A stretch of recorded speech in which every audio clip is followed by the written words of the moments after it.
Salam sejahtera dalam Tuhan kita Yesus Kristus. Kami bersukacita bahwa Anda dapat bergabung kembali dengan kami dalam acara ibadah online BIC Melbourne. Mari siapkan hati kita untuk masuk ke hadiratnya dan menerima firman-Nya. Masuklah ke gerbangnya dengan ucapan syukur, pelatarannya dengan puji-pujian. Bersyukurlah kepada Tuhan, pujilah namanya.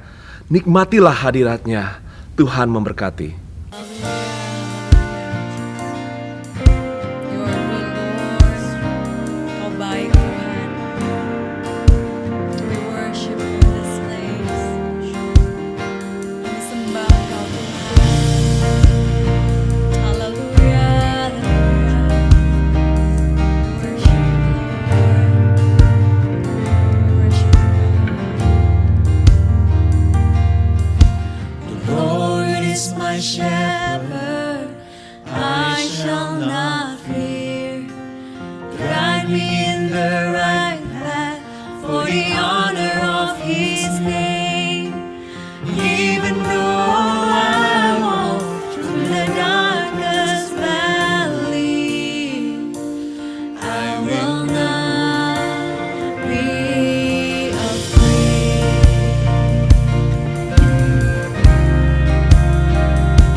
Will not.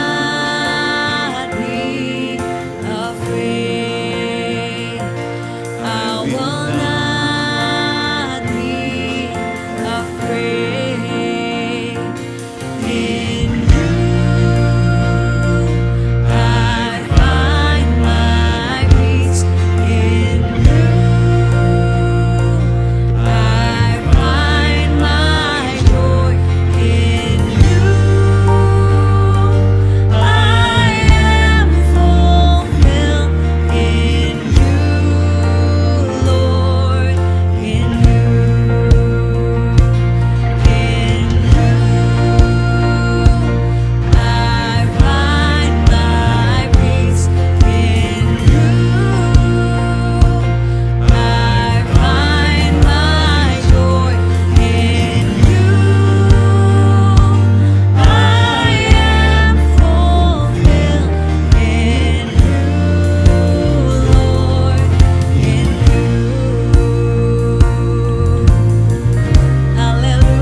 worthy, Lord.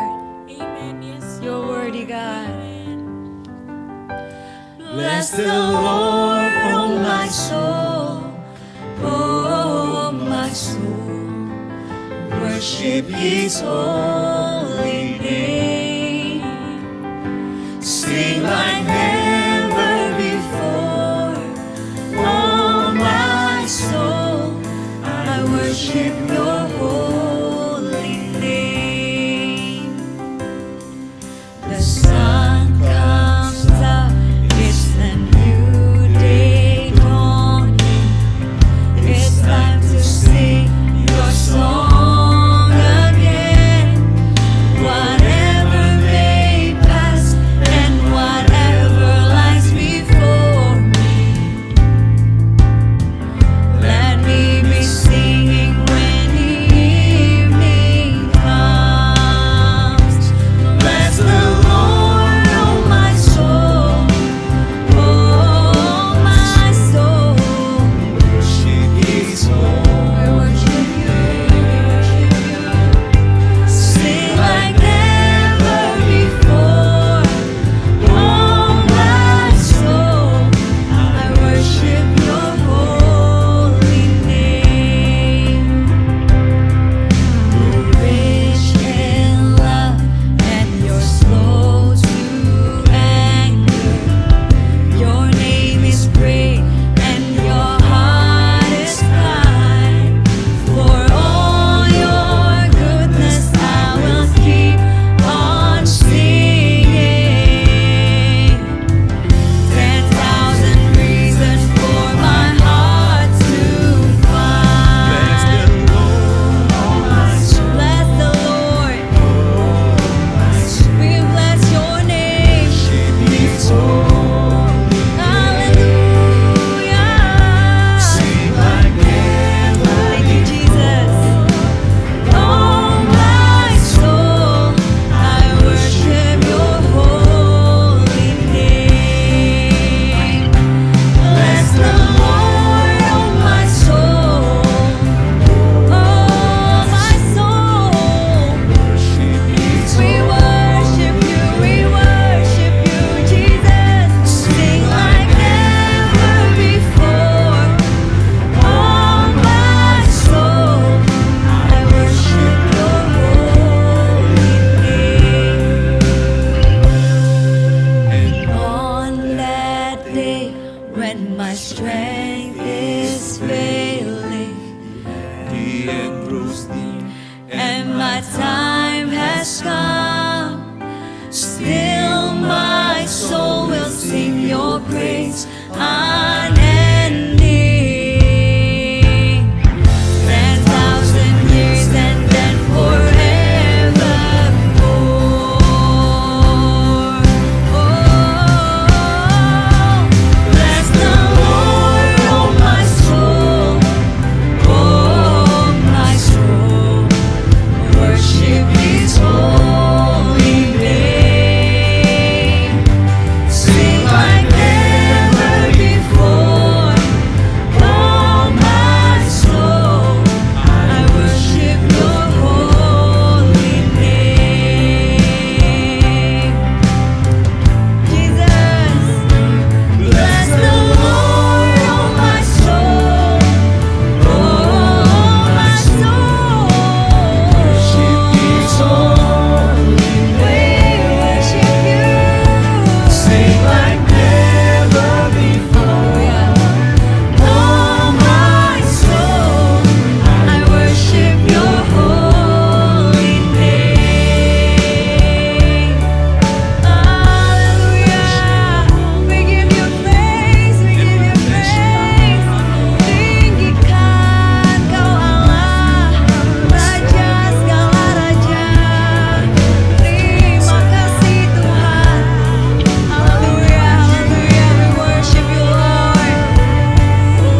Hallelujah. Terima kasih Tuhan Yesus. Thank You, Lord. We give You praise. 'Cause there's no one else but You, Jesus. Hallelujah. Mari kita satukan hati kita untuk berdoa bagi negara Republik Rakyat Cina.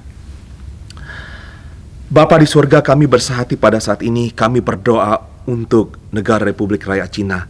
Di masa pandemi COVID-19 ini, kami berdoa agar pemerintah dan masyarakat dapat menanggulangi hal ini dengan baik. Bahkan Engkau berikan hikmat kepada pemerintah untuk melakukan hal yang tepat dan tindakan yang tepat untuk dalam hal penanggulangan ini. Kami juga berdoa untuk belas kasihan-Mu untuk bangsa ini, agar terjadi hujan keselamatan untuk bangsa ini. Pakai anak-anak-Mu, bangkitkan anak-anak-Mu untuk bangkit dan menyebarkan kabar keselamatan, kabar baik untuk bangsa ini. Juga terjadi mujizat yang tidak pernah ada sebelumnya, mujizat yang kreatif Tuhan, agar mereka mengerti bahwa Engkau adalah Allah yang hidup, Allah yang dahsyat, Allah penyelamat. Kami juga berdoa dalam masa pengetatan ibadah pada saat ini. Biarlah Engkau juga berikan hikmat kepada hamba-hamba-Mu yang berada di sana untuk melakukan hal yang tepat dan tindakan yang tepat. Bukakan pintu-pintu yang tertutup Tuhan, biar banyak orang yang datang dan mendengar Tuhan akan berita keselamatan itu. Biarlah terjadi penuaian yang besar Tuhan buat bangsa ini. Kami juga berdoa buat 3 generasi. Biarlah hujan keselamatan itu dicurahkan buat 3 generasi ini. Bahkan Engkau juga mau pakai 3 generasi, dari anak-anak sampai orang tua, untuk memberitakan kabar keselamatan-Mu ya Tuhan. Kami serahkan negara ini Tuhan ke dalam tangan pengasihan-Mu. Di dalam nama Tuhan Yesus Kristus kami berdoa. Amin. Shalom Bapak Ibu Saudara sekalian. Hari ini kita akan membahas tentang ibadah online dan ibadah offline. Pandemi COVID-19 yang terjadi di tahun 2020 telah membawa begitu banyak perubahan dalam kehidupan kita semua. Cara kita belajar berubah, cara kita bekerja sekarang juga harus berubah. Begitu juga dengan cara kita hidup, semuanya telah berubah. Termasuk bagaimana cara gereja menjalankan ibadahnya hari-hari ini. Gereja berpindah dari ibadah offline menjadi ibadah online untuk menyikapi situasi yang sedang berkembang. Pertanyaannya, apakah ibadah online itu sesuai dengan firman Tuhan atau tidak? Untuk itu, mari kita belajar tentang apa itu gereja. Dalam Matius 16 ayat yang ke-18, firman Tuhan berkata, "Dan aku berkata kepadamu, engkau adalah Petrus, dan di atas batu karang ini, aku akan mendirikan jemaatku, dan alam maut tidak akan menguasainya." Kata jemaat di sini diambil dari bahasa asli yaitu eklesia. Ek artinya keluar, dan kalein artinya memanggil.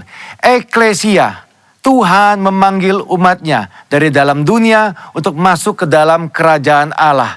Dari pengertian ini, kita bisa mendapati pemahaman bahwa gereja itu bukan bicara soal gedung, tempat, organisasi, dan lain sebagainya. Tapi, gereja berbicara tentang orang-orang yang ada di dalamnya. Gereja adalah perkumpulan orang-orang kudus yang menerima keselamatan lewat pengorbanan Yesus di kayu salib, yang percaya bahwa Yesus adalah Tuhan, penuh dengan Roh Kudus, dan hidupnya sesuai dengan firman Tuhan. Itulah gereja yang sesungguhnya. Dan kita adalah gereja. Ya, Anda adalah gereja. Kitalah semua gereja yang sesungguhnya. Sekarang bagaimana dengan ibadah online? Apakah ibadah online itu Tuhan berkenan atasnya? Apakah Tuhan menyertai ibadah online? Apakah ibadah online adalah sesuatu yang sah dan benar untuk kita lakukan? Jawabannya tentu saja iya. Tuhan pasti menyertai ibadah online. Tuhan hadir di dalam ibadah online. Dan ibadah online adalah ibadah yang sah dan boleh kita lakukan. Apa dasarnya? Ingat, gereja bukan bicara soal gedung, tempat, dan organisasi. Tapi gereja berbicara tentang orang-orang yang ada di dalamnya. Bagi sebagian orang, mereka merasa bahwa beribadah online rasanya berbeda dengan pada waktu ibadah offline. Tentu saja Bapak Ibu Saudara, berkumpul bersama dengan 100 orang rasanya pasti berbeda dengan berkumpul bersama 2 atau 3 orang seperti yang sedang kita lakukan sekarang. Tapi ingat, jangan pakai perasaan. Datang kepada Tuhan pakai iman, jangan pakai perasaan. Yohanes 4 ayat 23-24 firman Tuhan berkata seperti ini. Tetapi saatnya akan datang dan sudah tiba sekarang, bahwa penyembah-penyembah benar akan menyembah Bapa dalam roh dan kebenaran, sebab Bapa menghendaki penyembah-penyembah demikian. Allah itu roh, dan barang siapa menyembah Dia harus menyembahnya dalam roh dan kebenaran. Dikatakan bahwa kita itu menyembah Tuhan yang adalah roh. Roh itu tidak bisa dibatasi oleh ruang dan waktu.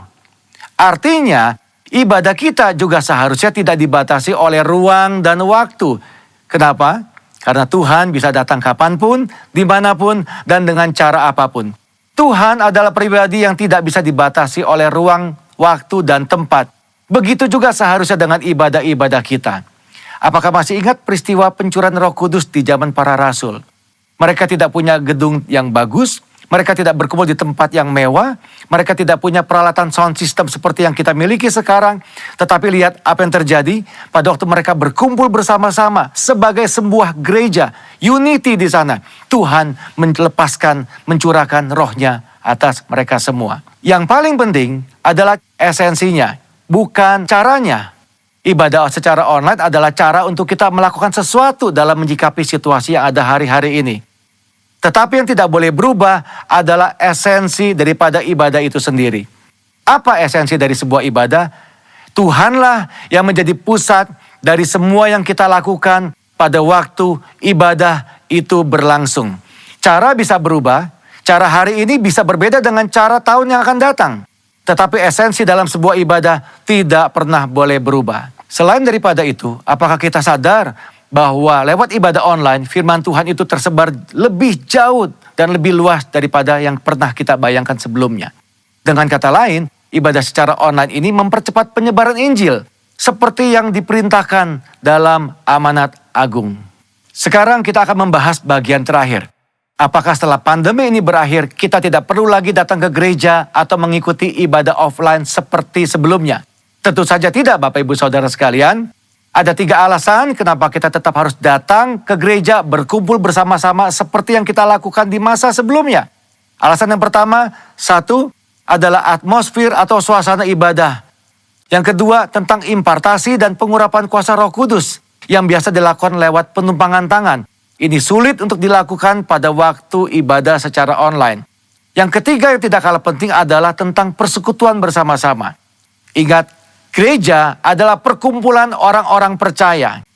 Disebut kumpulan karena memang jumlahnya lebih dari 1. Dan di dalam perkumpulan ini ada rasa saling di dalamnya. Saling sayang, saling mengasihi, saling menegur, saling membangun, saling menyapa, saling mendoakan, saling menguatkan. Nah, hal-hal seperti ini tentu sulit untuk dilakukan di dalam ibadah secara online. Pada dasarnya kita adalah makhluk sosial. Tuhan menciptakan kita tidak untuk sendirian. Kita perlu untuk bertemu, berinteraksi satu sama lain kepada saudara-saudara seiman kita. Apakah Bapak Ibu Saudara tidak kangen untuk kembali beribadah bersama-sama dengan teman-teman kita sebelumnya? Kembali saling sapa, saling tegur, bertemu dengan gembala kita sendiri. Ayo jangan tinggalkan ibadahmu hari-hari ini. Tuhan Yesus tetap dekat dengan kita. Tuhan menyertai kita semua. Shalom.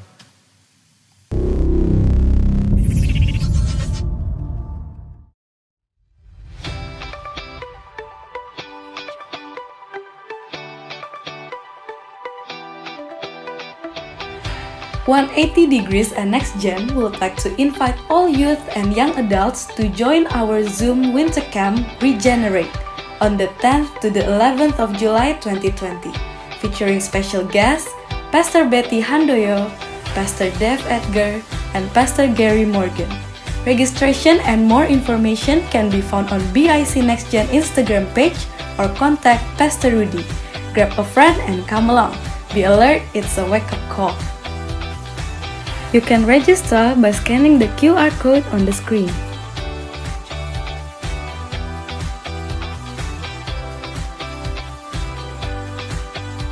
Workers' prayer meeting will be held on Saturday, 18th of July 2020 from 10 a.m. through Zoom meeting. Please note the meeting is compulsory for all workers. Kids Army service is held every Sunday at 8:30 a.m. Please check our YouTube page to access the service. The 180 Next Gen will be running its English service every Sunday at 11 a.m. Please visit BIC Next Gen YouTube channel to watch the service. Prayer Tower will run as usual. The schedule time is as follows. Please contact Demak if you would like to join one of the prayer. Offering and tithing can still be done through online transfer. If you want to make offering, please transfer it to this account on the screen.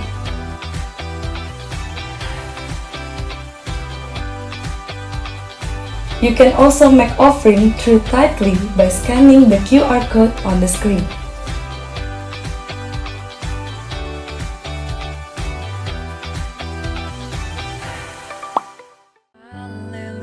Tiada seperti Tuhan Yesus. Hanya Dia yang sanggup mengubahkan kita.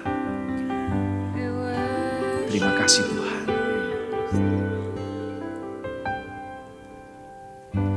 Tiada seperti Kau yang telah menjamah segenap hatiku. Tak seorang pun di dalam hidup ini seperti Kau, Tuhan. Kasih-Mu seperti sungai mengalir, kuasa-Mu menyembuhkan. Air mata pun Engkau hapuskan. Tiada seperti Kau, tiada seperti Kau yang telah menjamah segenap hatiku. Tak seorang pun di dalam hidup ini seperti Kau, Tuhan. There is none like You, and no one else can touch my heart like You do. I could search for all eternity long and find there is none like You. Your mercy comes like a river wide, and healing comes from Your hand. Suffering children are safe in Your arms. There is none like You. Oh, there is none like You, and no one else can touch my heart like You do. I could search for eternity long and find there is none like You. I could search for eternity long and find there is none like You. I could search for eternity long and find there is none like You.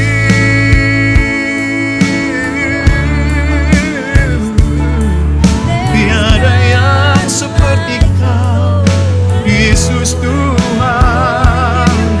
Besar kasih-Mu mengubahkanku, membaharui kami, membaharui keluarga kami, membaharui gereja-Mu, membaharui anak-anak-Mu.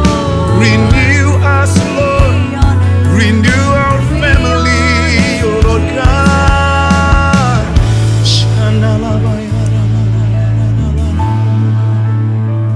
There is no one like You.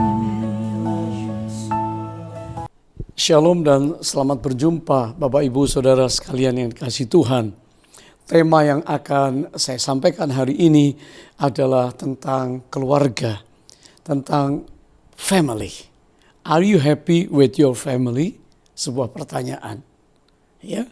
Kalau bicara tentang keluarga tentunya tidak berbicara tentang suami istri saja, couple, tapi juga ada anak-anak, ada orang lain di dalam keluarga bersaudara. ya. Dan tentunya kita ingin keluarga kita bahagia. Papa, mama, ayah, ibu bahagia, anak-anak berbahagia, ya, semua yang single berbahagia, dan tentunya desain Allah tentang pernikahan, tentang keluarga adalah keluarga yang berbahagia. Happy family, ya, keluarga yang sehat, healthy family, keluarga yang berkenan kepada Tuhan, holy family. Itu yang Tuhan inginkan. Tapi kenapa hari ini kita melihat banyaknya keluarga yang berantakan, banyaknya keluarga yang tidak memenuhi kriteria tentang happy family. Dan tentunya kita mau belajar hari ini tentang bagaimana kita menjadi keluarga yang berdampak. Sehingga kalau anak-anak memberi dampak pada orang tua memberi dampak bagi anak-anak, keluarga itu luar biasa. Haleluya, saudara. Kisah yang akan saya angkat di sini adalah kisah tentang Aquila dan Priscilla. Aquila adalah seorang Yahudi yang menikah dengan Priscilla, seorang Romawi. Dan dari ayat-ayat Alkitab, ada 8 ayat di Alkitab yang menuliskan bagaimana keluarga Aquila dan Priscilla adalah keluarga yang luar biasa, yang membawa dampak yang sangat besar bagi kerajaan Allah. Tentu saudara ingin tahu rahasianya apa. Jarang sekali di Alkitab menyebutkan sekaligus nama suami dan istri. Oh ya, memang Adam dan Hawa. Tapi Hawa telah membujuk Adam sehingga Adam jatuh dalam dosa fatal. Bagaimana Sarai membujuk suaminya Abraham dan tidak sabar menantikan anak perjanjian sehingga lahirlah anak yang lain, disodorkan perempuan yang lain. Bagaimana Ribkah dan Ishak yang tidak sepakat pilih kasih anak favorit yang pertama, anak favorit yang kedua, sehingga akhirnya terjadi keluarga terpisah. Saudara, Alkitab menuliskan banyak sekali tokoh-tokoh yang ditulis hanya nama suami. Baik Musa, Gideon, Joshua, ya saudara, Elia, Elisha, Elisa, dan banyak lagi tokoh-tokoh yang lain. Dan juga hanya disebut nama wanita, Deborah, Hana, saudara. Tapi kali ini mari kita menyoroti Alkitab kita yang menyebutkan nama suami istri sekaligus. Tentunya nama ini istimewa di dalam hal yang mereka lakukan. Saudara, puji Tuhan. Hari ini kita mau mengerti bahwa Tuhan menghendaki keluarga itu menjadi keluarga yang memenuhi keinginan Allah, rancangan Allah, desain Allah sejak awal tentang keluarga. Karena Allah yang mendesain keluarga, maka Allah tidak menginginkan adanya perceraian, perpisahan, keluarga yang sakit, keluarga yang invalid, keluarga yang tidak berbahagia, keluarga yang berantakan kehidupan rohaninya, keluarga yang kesehatannya juga mengalami masalah yang hebat. Allah ingin memulihkan keluarga. Maukah kita hari ini juga mengalami pemulihan keluarga? Saya yakin Tuhan mengasihi kita semuanya. Baik pasangan yang muda, pasangan yang senior, baik para single yang ada. Saudara adalah bagian daripada keluarga. Lebih besar lagi, kita ini adalah keluarga Allah. God's family. Gereja adalah keluarga Allah. Kalau pribadi-pribadi sehat rohaninya, keluarga sehat, maka gereja sehat dan gereja memberi dampak kepada masyarakatnya. Saudara yang dikasihi Tuhan, kita perlu belajar dari Aquila dan Priscilla, pasangan keluarga yang bahagia yang mengasihi Tuhan. Hal yang pertama, attitude atau sikap hati mereka itu luar biasa sebagai suami istri. Mereka mengalami krisis, mereka terusir, Kaisar Claudius yang ada di Roma menyuruh, memerintahkan orang-orang Yahudi untuk keluar dari Italia.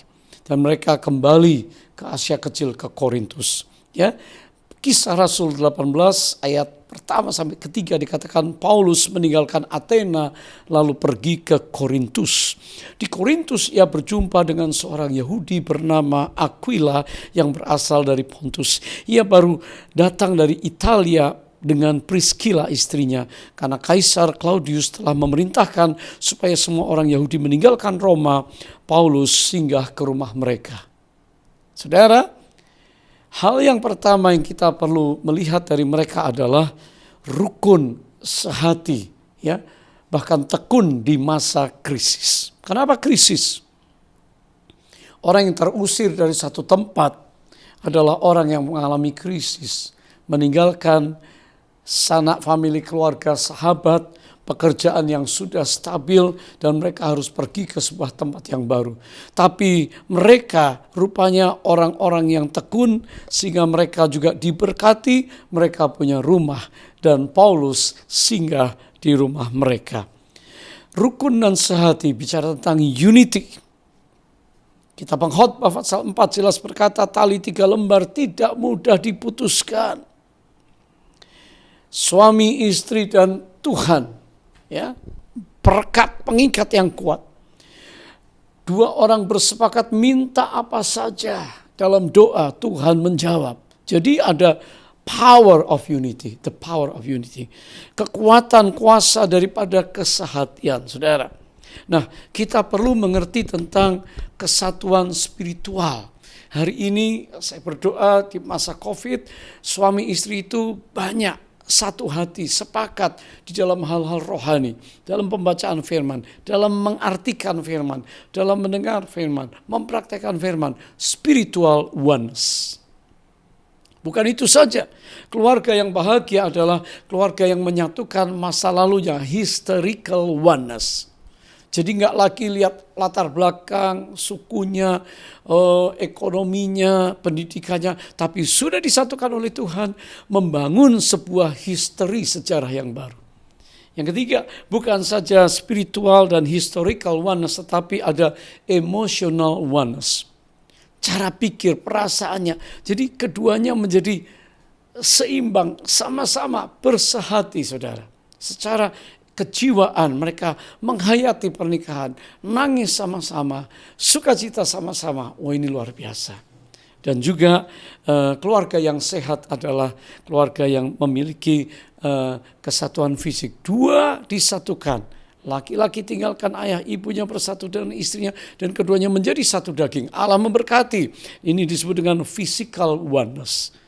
Bahagiakah saudara di dalam membangun keluarga saudara? Nah, tips yang saya ingin bagikan untuk kita sekalian adalah mari membangun sebuah hubungan yang sehat. Suami istri banyak bercakap-cakap, banyak sharing, banyak bicara curhat, planning, visi sama-sama. Ya, jadikan kamar tidur saudara kamar doa, kamar untuk bermimpi, visi ke depan. Karena Tuhan memberkati pada waktu kita ada di tempat tidur. Tuhan memberkati waktu kita tidur. Percuma, sia-sia bangun pagi-pagi. Sia-sia pengawal berjaga, nggak aman. Sia-sia membangun kota, membangun rumah. Kalau bukan Tuhan yang memberkati. Dan diberkati pada waktu tidur. Sebab itu kamar tidur menjadi sangat penting untuk kita sekalian. Tips untuk kita adalah aktivitas bersama harus dibangun. Ya, fellowship yang lebih erat lagi, rayakan hari-hari besar, ya, HBD, Happy Birthday, ya, HWA, Happy Wedding Anniversary, hari-hari besar dirayakanlah sederhana, ya, sehingga saudara bisa saling mengingat, ya, bersyukur bahwa Tuhan memberikan pasangan yang sehati, yang sungguh-sungguh memiliki satu visi dalam keluarga. Akibatnya di masa sulit apapun, ada badai apapun, saudara bisa melewatinya. Dan Priscilla, ya, Aquila Priscilla kembali start again, membangun kembali bisnisnya walaupun dia terusir dari Roma, dan dia bisa menampung Paulus untuk datang di rumahnya. Saudara, saya ingin hadirkan satu pasang suami istri untuk memberikan kesaksian tentang kesehatian di dalam visi, dan apapun yang mereka hadapi, mereka tetap bisa mengalami kemenangan. Baik, saat ini saya ingin menjumpai satu pasangan yang masih muda, tetapi energik dan berapi-api, semangat. Saya lihat doa-doa mereka di dalam doa puasa, di dalam pelayanan, itu luar biasa. Halo Regi dan Evelyn. Shalom, Pak Pastor Johan. Johan. Shalom, apa kabarnya? Luar biasa. Oke, Regi, tentu you juga berumah tangga, berkeluarga, punya istri. Hal apa yang istimewa yang you dapatkan dari Evelyn? Wah, ini sangat menarik, Pastor Johan. Saya itu sangat tertarik dengan Evelyn kalau berbicara mengenai iman, Pastor Johan. Jadi kalau bicara mengenai iman, ukuran imannya Evelyn ini benar-benar sangat besar, Pastor Johan. Sehingga itu yang membuat banyak hal yang saya dulunya tidak mengerti bagaimana iman, saya benar-benar belajar dari Evelyn. Bahkan saya tuh pernah sekali ditegur oleh Evelyn, kalau kamu tidak mengerti, aminkan saja dan ikuti saya. Dia bilang begitu, Pastor Johan. Saya kepala, tapi Evelyn memberikan kekuatan sebagai penolong dalam hal kapasitas iman, Pastor Johan. Evelyn, kalian dikaruniai anak-anak, cerita sedikit please. Oke, kami memiliki 2 orang putra, Samuel dan Joshua. Samuel tahun ini menginjak usia 11 tahun dan Joshua 9 tahun. Bagaimana you sebagai istri membimbing anak-anak ini? Siapa yang lebih banyak membimbing? Papahnya atau mamanya? Kalau melihat perjalanan rumah tangga kami, dua-duanya sudah melakukan fungsinya. Regi sebagai seorang ayah, di mana dia setiap malam harus duduk dengan Samuel dan Joshua dalam membaca firman. Sedangkan saya dari Regi di kantor, saya di rumah nganterin anak sekolah sampai jemput sekolah, semuanya dengan saya. Komplitlah sudah. Padahal yang saya tahu, kedua kalian orang bisnis, ya. Tetapi bagaimana bisa menata, mengatur rumah dan juga bisa melayani dengan begitu baik. Apa yang menjadi prioritas kalian, Regi dan Evelyn? Oke, kalau saya yang nomor 1 prioritas tentu saja itu adalah fokus saya kepada Tuhan, Pastor Johan. Karena itu yang paling utama. Kemudian keluarga, artinya lebih ke hubungan ke anak-anak dan juga ke istri. Kemudian baru ketiga bicara mengenai pekerjaan. Makanya kenapa saya selalu mencari pekerjaan yang sesuai dengan waktu komitmen yang bisa saya sesuaikan untuk kebutuhan saya pelayanan dan keluarga. Jadi saya nggak pernah balik. Artinya saya tidak memprioritaskan pekerjaan yang harus menghabiskan seluruh waktu saya. Seperti itu, Pastor Johan. Baik, Evelyn, silakan. Bagi saya, prioritas nomor 1 tetap Tuhan. Nomor 2, keluarga. Nomor 3 baru pekerjaan saya di bisnis. Dan nomor 4, melayani pekerjaan Tuhan. Untuk mengatur dari rumah tangga dan bisnis, itu saya tahu sekali bagaimana memprioritaskan anak-anak dan suami nomor 1, baru nanti saya akan fokus kepada bisnis saya. Dan di mana pelayanan tidak kalah pentingnya, makanya kita bisa tahu waktu anak-anak dari masa kecil mereka sudah tidur jam 8 dan kita berangkat ke menara doa. Luar biasa. Pelayanan kalian adalah pelayanan di doa, profetik, dan juga prayer evangelism. Begitu luar biasanya. Apakah anak-anak juga mengalami hal yang sama, Regi? Iya, Pastor Johan. Jadi sebetulnya yang menarik dari kehidupan rohani yang kita dapatkan dalam pertumbuhan kita itu sebetulnya juga mengalir kepada anak-anak. Jadi mereka itu mendapatkan nilai yang sama, bahkan pengertian yang sama yang kita dapat dalam kehidupan kita kepada Tuhan. Jadi sebagai contoh misalnya, karena kan saya menyiapkan satu waktu untuk mereka belajar mengenai Alkitab. Jadi ini mungkin yang bisa saya sharingkan. Jadi saya menggunakan Alkitab yang berbasis komik untuk mengajar mereka. Sehingga kedua orang anak saya itu sudah baca Alkitab dari awal sampai habis. Dari mulai Kejadian sampai Wahyu. Habis. Seperti itu. Dan itu membuat saya sangat exciting untuk terus mengajarkan mereka, karena itu adalah tantangan buat kita sebagai seorang ayah membuat mereka bisa belajar membaca Alkitab.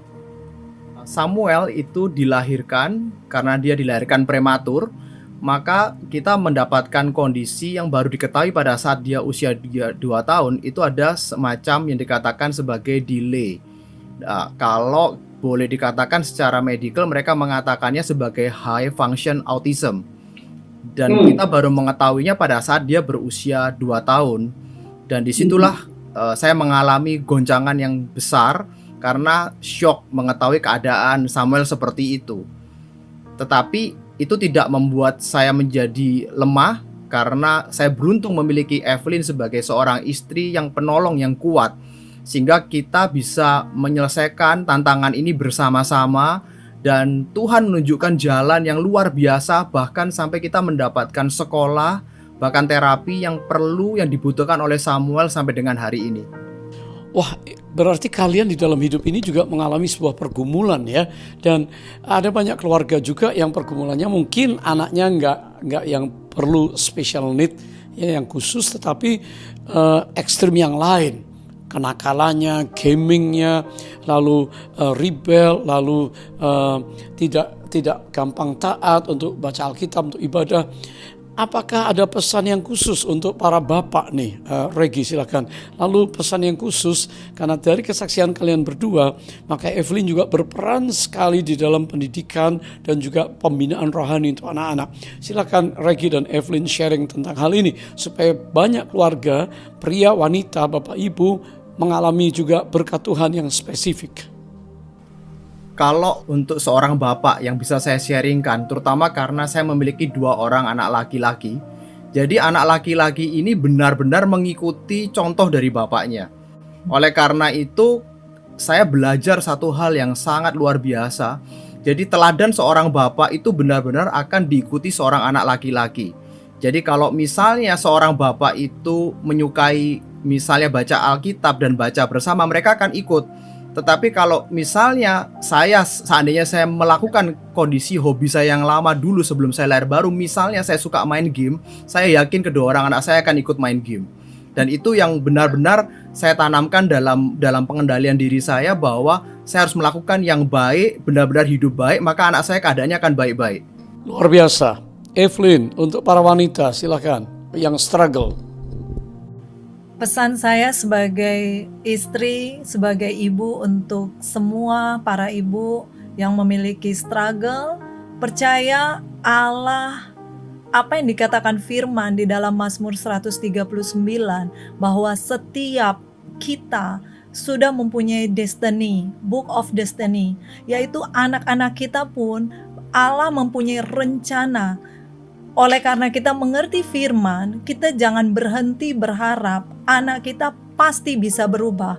Kita sebagai ibu, sebagai seorang mama, kita tetap melakukan bagian kita, mengasihi mereka, berdoa dengan lebih sungguh-sungguh lagi, mendekat. Tidak ada yang tidak mungkin bagi Tuhan. Amin. Tidak ada yang tidak mungkin bagi Tuhan. Bapak Ibu yang godly ini telah menjadi berkat untuk anak-anaknya. Saya harap ke depan kalian juga tetap akan menjadi berkat, bukan cuma untuk keluarga sendiri, tapi untuk keluarga orang lain. Oke, apa yang membuat kalian pernikahan, hidup kalian paling berbahagia? Bisa sharing? Buat saya, yang saya paling berbahagia adalah, pertama, memang kita itu memiliki satu visi yang sama. Yang kedua adalah pada waktu kita menikah, memang Tuhan memberikan firman di Pengkhotbah 5. Seperti yang tertulis bahwa Tuhan itu senantiasa memberikan kita yang terbaik, sampai kita itu melupakan apa yang dinamakan kesusahan kita. Jadi hanya kesenangan yang Tuhan berikan dalam pernikahan kita. Sebab itu Tuhan memilih kalian juga, menetapkan untuk melayani dalam pelayanan diakonia, pelayanan home mission untuk orang-orang yang membutuhkan pertolongan, dan tentunya pelayanan ini sangat mulia. Plus prayer evangelism. Tuhan memberkati, senang berbincang dengan kalian. Shalom. Shalom, Pastor Johan. God bless, God bless. Yes. Kita kembali kepada Alkitab, kepada Aquila dan Priscilla. Apa yang terjadi dalam hidup mereka? Saya percaya mereka adalah orang-orang yang mencintai firman Tuhan. Orang-orang yang mengerti firman Tuhan. Terbukti di sini Saudara, seorang yang namanya Apolos, Kisah Rasul 18 ayat 26, mengajar dengan berani di rumah ibadat. Mungkin semangat, mungkin berapi-api, ya.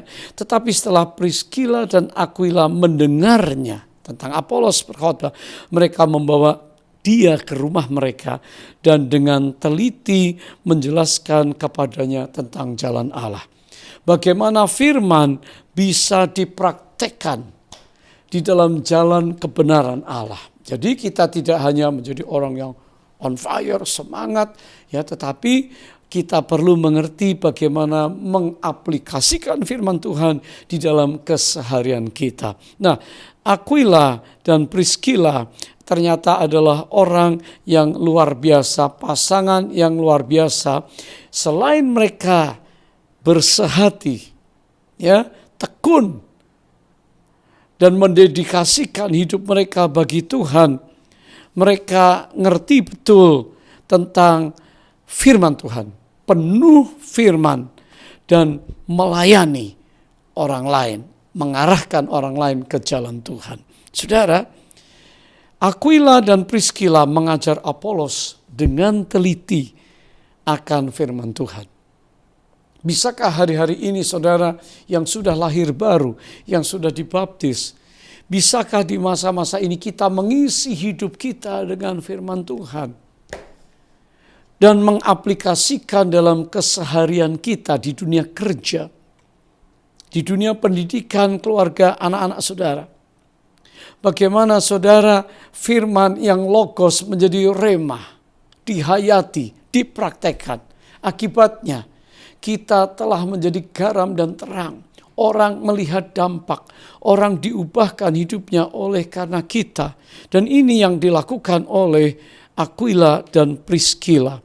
Sehingga Apolos, seorang yang semangat, berapi-api, yang berkhotbah, itu pun belajar dari kehidupan suami istri ini. Saya berdoa kiranya di rumah-rumah saudara, kul-kul yang ada, semua couples yang ada mulai mengajar anak-anak, mulai mengajar keluarga untuk mencintai Tuhan dan melayani Tuhan. Bisakah kita seperti Yosua berkata, aku dan seisi keluargaku, kami mau melayani Tuhan. Saudara, saya hadirkan pasangan muda untuk saudara dengar kesaksiannya. Yuk kita ketemu dengan Ricky dan Hilda.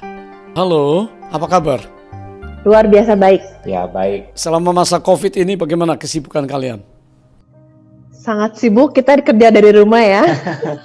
Ya, it's a new normal. Kita bekerja dari rumah, sekolah juga anak dari rumah. Jadi kita bisa punya waktu banyak juga bersama-sama dengan keluarga. Jadi kalian lebih happy masa COVID ini karena bisa family bonding dong ya? Ya, kita lebih banyak quality time dengan anak-anak juga. Oke. Hilda, berapa tahun kalian menikah? Kita sudah menikah 14 tahun dan kita sudah dikaruniai anak 2 orang putri. Apakah dua-duanya mirip papinya atau maminya dalam karakter atau apapun? Yang positif mirip saya, yang kurang mirip istrinya. Hilda, apakah you nggak protes punya suami yang menyampaikan sesuatu seperti itu? Tentu tidak Om, karena saya mengerti bahwa dia bercanda.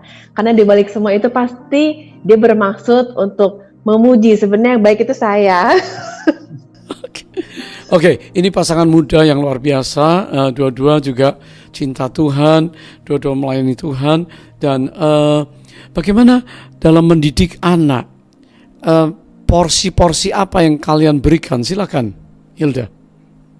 Oke, bagi saya yang pertama itu mereka perlu mengenal Tuhan, karena saya percaya ketika mereka mengenal Tuhan, mencintai Tuhan, maka semua yang mereka perlukan dalam hidup mereka itu pasti Tuhan cukupi.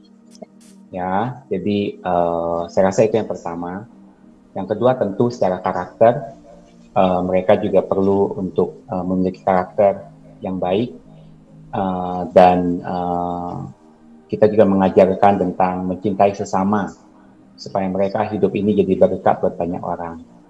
Ya, Dan tentu yang ketiga, di dalam hidup ini kita perlu mengajar mereka untuk berjuang juga, tidak menyerah, ya, terutama karena mereka punya Tuhan yang membantu mereka dalam menghadapi semua masalah. Luar biasa. Hilda, role sebagai istri tetapi you juga bekerja di kantor. Bagaimana you membagi waktu, prioritas? Yang pasti yang bisa saya lakukan, kalau sudah sampai di rumah, saya sebisa mungkin memiliki quality time sama anak-anak, baik itu bermain atau melakukan sesuatu seperti hobi mereka. Jadi biasanya kalau udah sampai rumah, saya mencoba untuk keep all the works nggak ada di rumah, tapi tetap sama anak-anak gitu loh. Oke, jemaat sekalian, apakah saudara-saudara pernah melihat program Kids di gereja kita? Ricky, Hilda, pernah nggak nonton program di gereja? Saya berikan cuplikannya sebentar ya. We are going to have a mentors party, remember? We are going to have an experiment about the topic today, the overflowing joy of the Lord. Remember that? Oh, I remember you told me last night, didn't you? Yeah, here we go. I have 7 mentors represent 7 days of our time with God. Kiana, what do you think will happen when we put in the mentors into the Coke? Well, I think the Coke will erupt. Then we're gonna be careful. Yep. And we need you to count together with us. Alright? 3, 2, 1. Ready, Kiana? Go!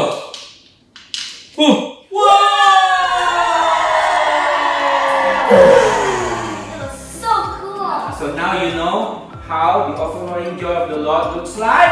Yeah. And that's why we should build our relationship with God every day so that We can experience overflowing joy in the Lord. yeah. Wow, itu Ricky menyampaikan firman dan membuat program yang menarik sekali. Anak wanita kecil, gadis kecil itu siapa? Ya, itu anak pertama saya, namanya Kiana. Dia berusia 11 tahun. Bagaimana dia bisa ikut bersama-sama melayani dengan ayahnya semacam itu dan begitu kelihatan, begitu confidence, begitu diurapi Tuhan dan juga sukacita dengan luar biasa begitu ekspresinya. Apa kiat-kiat yang bisa dibagikan? Yang pertama, saya mengajarkan mereka untuk melihat contoh dari saya dan Hilda sebagai pelayan Tuhan, karena saya percaya anak-anak itu melihat dari orang tuanya. Itu yang pertama. Dan yang kedua, saya juga sekali lagi selalu mengajarkan kepada mereka untuk belajar menjadi berkat buat banyak orang dan memberikan mereka satu pengertian bahwa mereka itu diciptakan itu indah oleh Tuhan supaya mereka punya kepercayaan diri yang kuat dalam hidup mereka. Oke, Hilda bersama Ricky kan dua-duanya ternyata adalah pastor, guru sekolah minggu di children ministry kita. Apa yang kalian harapkan dari keluarga-keluarga muda yang punya anak-anak kecil? Hilda, silakan. Yang pasti kerinduan kita sebagai guru sekolah minggu dan kita sebagai pastor di sekolah minggu, kami rindu buat setiap keluarga-keluarga boleh mendidik setiap anak-anaknya untuk takut akan Tuhan, hidup dalam kebenaran firman Tuhan. Jadi bukan hanya mendidik anak-anak tuh di sekolah minggu saja untuk mendapatkan firman Tuhan, tapi di rumah sendiri pun ada dasar firman Tuhan yang setiap orang tuanya taruh ke dalam setiap kehidupan anak-anak mereka. Ricky, banyak orang tua yang memberikan anak-anak ekstrakurikuler supaya pintar, supaya punya knowledge, supaya hobi dan punya bakat. Bagaimana pandangan you tentang hal ini? Ya, menurut saya itu tidak masalah karena memang penting bagi anak-anak untuk memiliki satu skills yang kuat di dalam hidup mereka.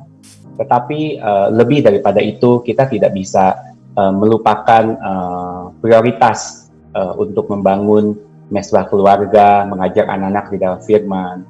Jadi tentukan waktu-waktu yang khusus setiap hari di mana anak-anak bisa menutup semua aktivitas mereka dan kita bersama-sama sebagai satu keluarga untuk bermesbah bersama Tuhan.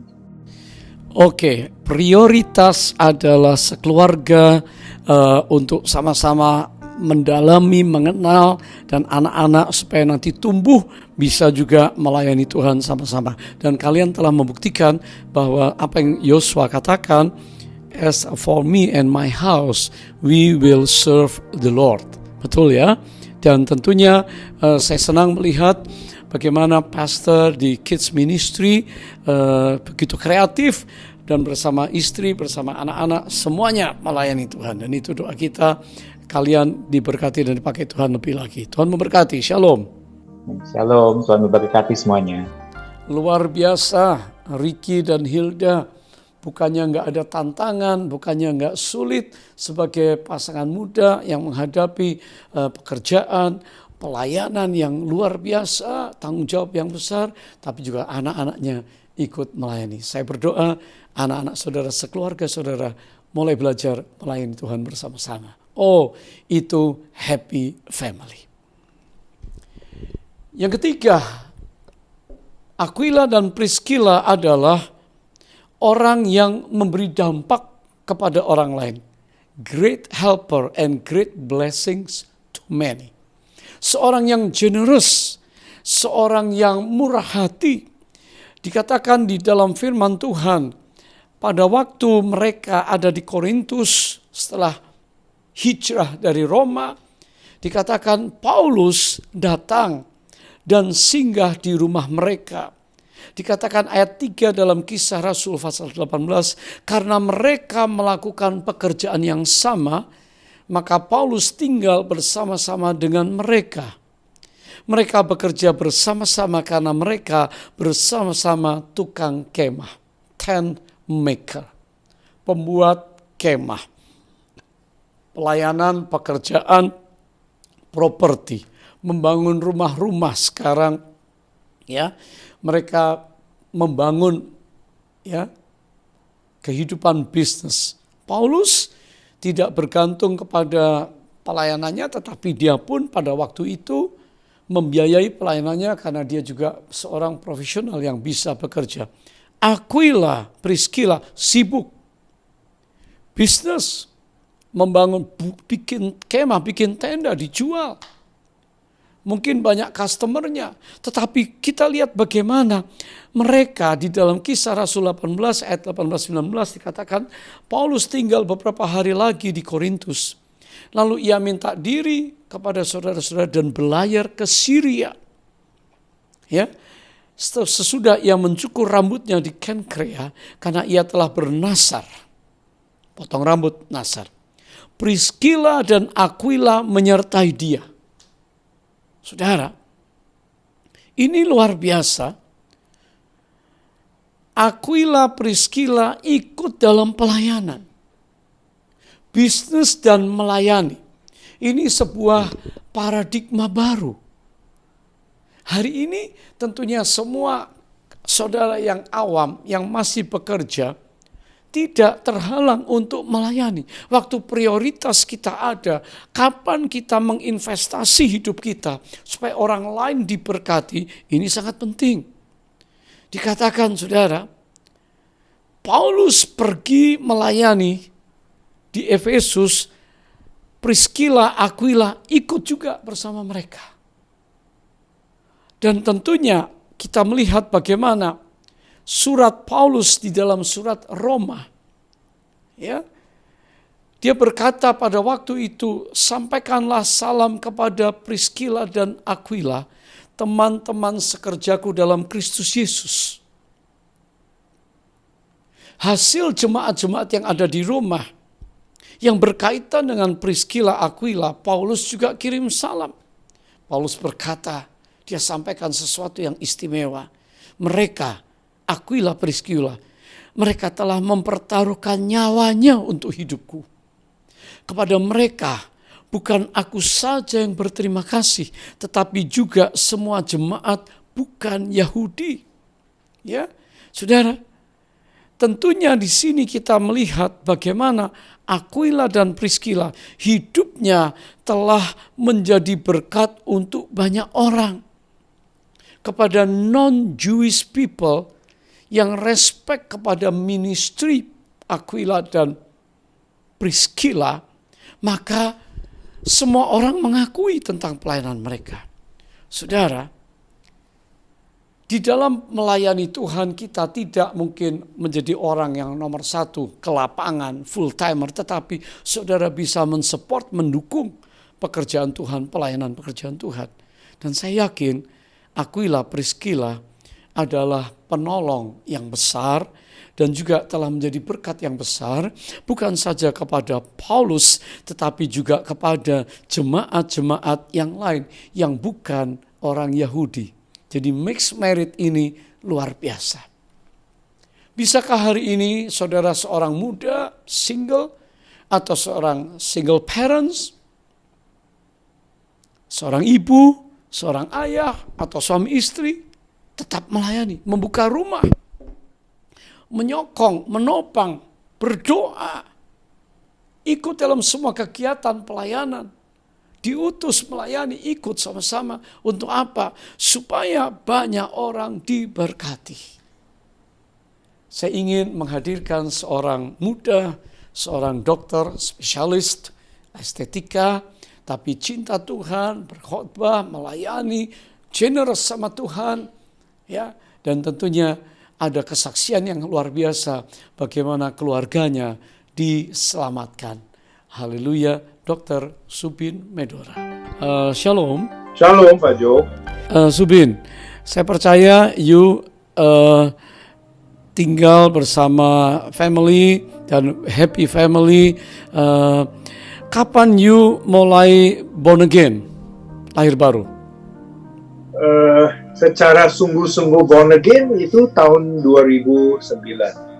Oke. Setelah born again, apa yang menjadi desire, menjadi kerinduan you di dalam kehidupan you yang masih muda? Yang terutama kerinduan saya untuk melihat orang tua saya juga datang mengenal Tuhan Yesus. Oh, berarti di saat-saat waktu you mengenal Yesus sungguh-sungguh, orang tua belum juga mengenal Yesus sungguh-sungguh? Belum. Saya latar belakangnya, ayah saya seorang Parsi dan beragama Zoroastrian. Itu salah satu agama yang paling tua di dunia ini, dari negara Persia. Dan mama saya dari agama latar belakangnya Katolik. Oke. You sebagai orang muda tentunya punya cita-cita dan sudah kesampaian. Apakah firman Tuhan bilang untuk menghormati orang tua supaya panjang umurnya, ya, Efesus berkata, dan apa yang orang tua sudah berikan untuk Subin? Saya bukan dari suatu keluarga yang kaya raya. Memang kita punya sederhana dan cukup. Ayah saya kerja sebagai seorang dokter praktik umum dan mama saya sebelum ini seorang guru. Kita punya cukup untuk hidup, tapi tidak pernah kaya raya.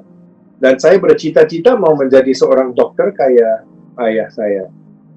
Waktu saya aplikasi ke NUS, University di Singapura, mereka memberi saya tempat di fakulti accountant dan hukum. Oh. Tetapi saya tetap bercita-cita mau menjadi seorang dokter. Dan saya dapat satu tempat di universitas di London.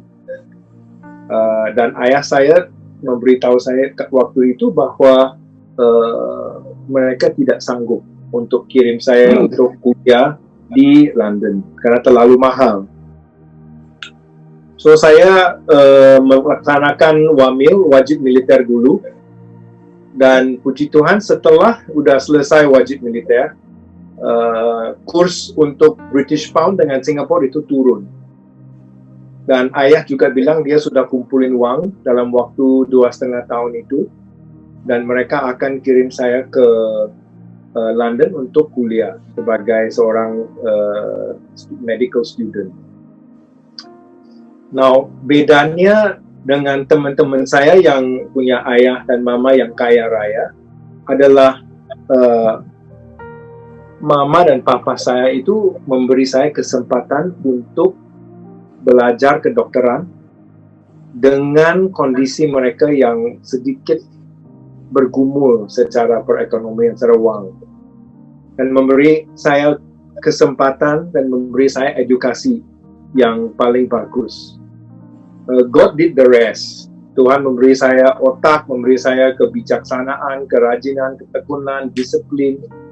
Tetapi kesempatan itu Tuhan memberkati saya melalui ayah dan mama saya. Wah, sebab itu saya rasa sebagai seorang anak, you sangat bangga terhadap orang tua. Nah, apa yang saya melihat sekarang, papa dan mama, ayah dan ibu ada di gereja dan sudah dibaptis. Apa yang Subin lakukan sehingga mereka bisa percaya Yesus dan sampai memberi diri untuk dibaptis? Waktu saya datang mengenal Tuhan di tahun 2009, mama dan papa saya masih belum mengenal Tuhan Yesus. Yeah. Dan saya bergumul karena saya paling takut kalau mama dan papa saya meninggal dari bumi ini dan saya tidak tahu destinasi mereka, tujuan mereka. Dan saya tahu dalam kisah-kisah Rasul 16 ayat 31, when one comes to believe in the Lord, the whole family shall be saved. Dan saya mengklaimkan promise itu dari Tuhan. Satu orang diselamatkan, seisi keluarga akan diselamatkan. Oke. Iya. So untuk 5 tahun saya tiap pagi berdoa mendoain mereka supaya mereka akan datang mengenal Tuhan sebagai juru selamat. Itu memang sesuatu pergumulan yang lumayan berat karena saya berusaha untuk memberi kesaksian, untuk mengajar, untuk membagi ilmu saya, tetapi terus terang tidak terlalu berdampak kepada mereka. Setelah 5 tahun, waktu saya bertanya kepada mereka, kenapa kamu mengambil keputusan untuk dibaptis dan menjadi pengikut Tuhan Yesus dan menjadi anggota keluarga di Bethany, mereka bilang karena mereka lihat transformasi dalam karakter Subin. Wah, jadi Zubin telah mengalami sebuah perubahan yang luar biasa atau transformasi sehingga membuat orang tua bisa datang kepada Yesus. Saya rasa ini sebuah kesaksian yang luar biasa untuk orang-orang muda, para single yang ada, tidak peduli umur berapa saudara, tetapi bagaimana orang tua melihat perubahan hidup saudara sehingga mereka bisa mengenal Yesus. Subin, you punya pergumulan terhadap orang tua. Boleh ceritakan sebelum dan sesudahnya? Pergumulan sebelum mereka datang mengenal Tuhan adalah yang saya tadi kasih tahu ke Pak Johan, itu supaya mereka datang mengenal Tuhan sebagai Yesus. Setelah mereka sudah dibaptis, saya bergumul dan saya pengen banget untuk mereka menjadi lebih dengan karakter, supaya mereka jadi orang yang berkarakter seperti Tuhan Yesus. Yeah. Dan saya tidak sadar bahwa dalam proses itu saya sendiri menjadi impatient, kurang sabar. Dan kadang-kadang saya jadi arogan, dan saya jadi impatient, saya jadi agresif karena saya bilang, kenapa kamu nggak bisa jadi seperti Tuhan Yesus? Kamu sudah dibaptis. Ternyata saya lupa untuk mengeluarkan kayu dari mata saya. Balok dari mata saya. Dan saya sendiri lupa bahwa saya telah mengalami proses transformasi itu butuh bertahun-tahun. So pergumulan pertama itu waktu saya impatient, kurang sabar untuk melihat mereka mengalami proses transformasi. Tapi puji Tuhan, setelah bertahun-tahun sabar dan doa dan lihat mereka juga ditransformasi oleh Roh Kudus. Sebuah pengalaman yang luar biasa. Subin punya pesan untuk orang-orang single yang masih muda, yang belum nikah, bagaimana mereka terhadap orang tua untuk family supaya bahagia. Yang saya bisa bagikan adalah kesaksian yang paling membawa dampak adalah transformasi dalam karakter kita diri sendiri. Lebih efektif daripada teologi, dan mengajar dari kepala, dari otak. Tetapi kalau kita memberi mereka teladan, dan mereka bisa lihat, keluarga yang belum diselamatkan itu bisa lihat kita berubah dengan karakter Kristus, itu yang menurut saya paling membawa dampak untuk mengencourage mereka mau datang mengenal Tuhan Yesus. Baik, luar biasa sekali sebuah pengalaman, kita mendengar kesaksian bagaimana sebetulnya setiap orang harus memberi dampak, dan thank you so much, terima kasih banyak Dr. Subin Medora yang bisa berbahasa Indonesia secara lancar, luar biasa. Sampai berjumpa kembali. Akhirnya saudara sekalian, mari kita menjadi keluarga yang berbahagia. Yang pertama, bangun kerukunan, unity. Ya, Mazmur 133 dikatakan Tuhan memerintahkan berkat. Kalau Allah memerintahkan berkat kepada keluarga kita, siapa yang dapat menahannya? Kuncinya adalah kesatuan hati. Urapan itu turun, ya, seperti kepala, dari kepala Harun ke jenggot sampai ke ujung jubahnya. Itulah orang-orang yang bersehati, orang-orang yang rukun dikatakan firman Allah. Orang-orang yang berdedikasi. Dan hari ini, mari selama hari-hari ini, mari kita dipenuhi firman Tuhan. Selama firman Tuhan masih bisa didengar, diberitakan, dibaca, dihayati, ya, maka firman Tuhan akan mengajar kita. Dan kita adalah orang-orang yang diberkati Tuhan. Waktu kita hari ini bisa berjalan bersama dengan kebenaran ini. Ini kebenaran yang absolut. Dan saudara tidak pernah akan salah jalan. Dan yang ketiga, bisakah kita generous, murah hati, seperti Aquila Priscilla yang menolong pelayanan, menolong banyak jiwa. Dan tentunya hari ini di sekitar kita ada banyak keluarga, ada banyak sanak saudara yang perlu mengenal Yesus Kristus seperti yang disaksikan oleh Dr. Subin. Bisakah kita punya desire, kerinduan supaya satu orang yang sudah diselamatkan, seluruh keluargamu. Kalau seluruh keluarga sudah diselamatkan, bisakah sanak familimu? Kalau sanak familimu sudah diselamatkan, bisakah rekan-rekan dalam jangkauan saudara untuk juga diselamatkan? Dan kota saudara, negeri kita. Dan sebab itu kita banyak berdoa dan keluar bersaksi supaya satu jiwa lagi diselamatkan. One more person for Jesus. Mari kita berdoa sama-sama. Mari keluarga demi keluarga. Tuhan, kalau hari ini ada keluarga-keluarga yang tidak mengalami kesehatan rohani, unhealthy family. Kalau ada keluarga-keluarga yang mengalami unhappy family, tidak bahagia. Kalau ada keluarga-keluarga yang tidak berjalan di dalam firman Tuhan sehingga tidak disebut sebagai orang kudus, kami berdoa saat ini dalam nama Yesus. Datanglah Roh Kudus, jamah anak-anakmu, suami istri, single, anak-anak muda, supaya semua hidup kami berbahagia, hidup kami memberi dampak yang besar. Sekarang Tuhan tolong kami, mampukan kami untuk membangun keluarga, membangun hubungan yang sehat dengan ayah ibu, keluarga, kakak adik, orang tua dan anak-anak dipulihkan. Kami berdoa supaya Tuhan menjamah setiap pribadi yang ada dalam keluarga. Semua akan merasakan kasih dan kuasa yang ajaib. Di minggu-minggu ke depan kami tahu ada tugas kami untuk membangun keluarga yang diberkati dan memberi dampak yang besar dalam nama Yesus. Haleluya. Amin. Puji Tuhan, saya akan menutup ibadah ini. Dan saudara yang diberkati Tuhan, setialah beribadah, setialah bersaksi, setialah di dalam cell group atau kul, setialah menabur untuk pelayanan di gereja kita, dan setialah di dalam kesetiaan keluarga. Cinta kasih keluarga terus dipertahankan supaya hidup kita menjadi berkat buat orang lain. Mari angkat tangan kita terima berkat Tuhan. Kiranya kasih karunia dari Bapa yang kekal, Bapa surgawi kita, di dalam Yesus Kristus Tuhan kita dengan anugerah yang ajaib, menyatukan kita, memberkati kita, persekutuan dengan Allah Roh Kudus menyertai setiap keluarga, setiap single, mulai hari ini sampai Kristus datang, bahkan sampai selama-lamanya.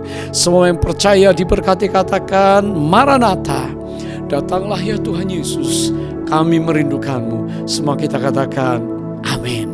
Tuhan memberkati saudara, shalom.